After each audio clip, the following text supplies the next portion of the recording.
Hello दोस्तों, आज हम बात करते हैं अपने नेता राहुल गांधी पे। राहुल गांधी जी अपने आप को देश से सबसे बड़ा मानते हैं। इसमें कसूर शायद उनका भी नहीं है, और जो उनकी पार्टी है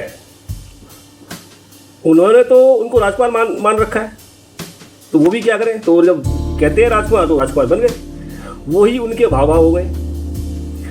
अब कल की बात है, संसद में खड़े हुए कि तेल महंगा हो गया, आप गैस महंगी हो गई, आप नहीं कर रहे। फिर वो 2 मिनट के बाद ही आ गए एब्स्टीन फाइल पे। अरे स्पीकर साहब ने उनको कहा कि भाई जो आपने नोटिस दे रखा है आप सिर्फ उस पर बोलेंगे। तो उन्होंने 2-3 बार पूछा, बोला भाई वहीं बोलेंगे, तो फिर आगे वो कुछ नहीं बोले। बस 2-3 मिनट पे खड़े होकर बैठ गए वो। अरे अपनी बात कहो, जो देश में क्राइसिस है उसके बारे में बताओ, लोगों को, जनता को बताओ, और उनको ये भी समझाओ भाई युद्ध का टाइम है, थोड़ी सी दिक्कत आ सकती है। अगर आप प्रधानमंत्री होते तो आप क्या करते, ये बताओ उनको। मेरी समझ में ये नहीं आता राहुल जी,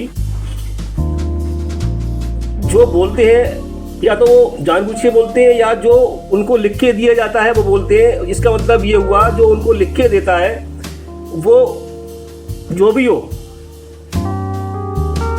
उनका सही एडवाइजर नहीं है, वो उनको एक हंसी का पात्र बनाता है। और मेरे ख्याल में तो राहुल गांधी जी को शादी कर लेनी चाहिए। अब हमारे पहले बड़े बूढ़े कहते थे कि लड़का बहुत शरारती करता है, इसकी शादी करा दो, सही हो जाएगा।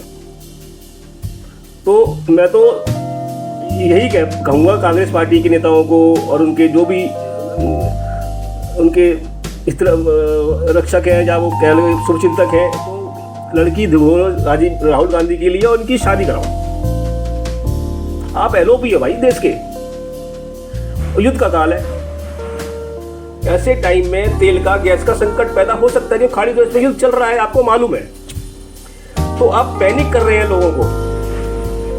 ऐसा ना करें, आप पैनिक ना करें। अगर कोई पैनिक होता भी है तो इस वक्त आपकी भी जिम्मेदारी है, आप एलओपी है कि आप उनको कहें कि पैनिक ना ले, सरकार काम कर रही है। और सरकार से सवाल पूछो तुम क्या कर रहे हो, ये तो यहाँ तो ठीक है। पैनिक वाली की बात नहीं करनी चाहिए। अब बारबाजी, मोदी कंप्रोमाइज हो गए हैं, उनकी विदेश नीति ठीक नहीं है, ट्रम्प साहब चला रहे हैं विदेश नीति। ऐसे थोड़े ना होता है। आज जो मुझे लगता है जो मोदी जी कर रहे हैं देश के लिए, देश के हित के लिए, वो अभी तक कोई भी कभी नहीं आई है।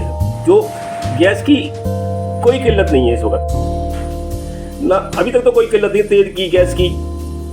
लेकिन राहुल गांधी को ये समझना चाहिए कि ये देश इस वक्त युद्ध काल में है और सबको दिक्कत आ सकती है युद्ध काल में। तो आप संसद में कुछ बोलते हैं, बाहर कुछ बोलते हैं, जैसे लगता है कि आप कॉलेज में घूम रहे हैं, संसद क्लास सीढ़ियों पर देखते हैं, हम फोटो देखते हैं टीवी में कि संसद ऐसे बैठे हैं सीढ़ियों पे, जैसे कॉलेज के बाहर निकल के बच्चे बैठ जाते हैं कॉलेज के। तो थोड़ा सा मुझे लगता है राहुल जी अब बड़े हो गए हैं, तो उनको बड़े हो जाना चाहिए, थोड़ा सा लगना चाहिए कि एलओपी हैं देश के। तो मैं तो यही चाहता हूँ। और ईरान ने तो अमेरिका का ऐसी करी रखी है, उसने बहुत सारा कुछ खोया है, उधर इजराइल में भी बहुत कुछ खो रहा है। और ये संकट है बहुत तगड़ा है, स्टेट ऑफ हार्मस बंद कर रखा है ईरान ने। लेकिन फिर भी हमारे 2 जहाज अभी निकल के आए हैं, 2 या 3 जहाज अभी निकल के आए हैं वहाँ से।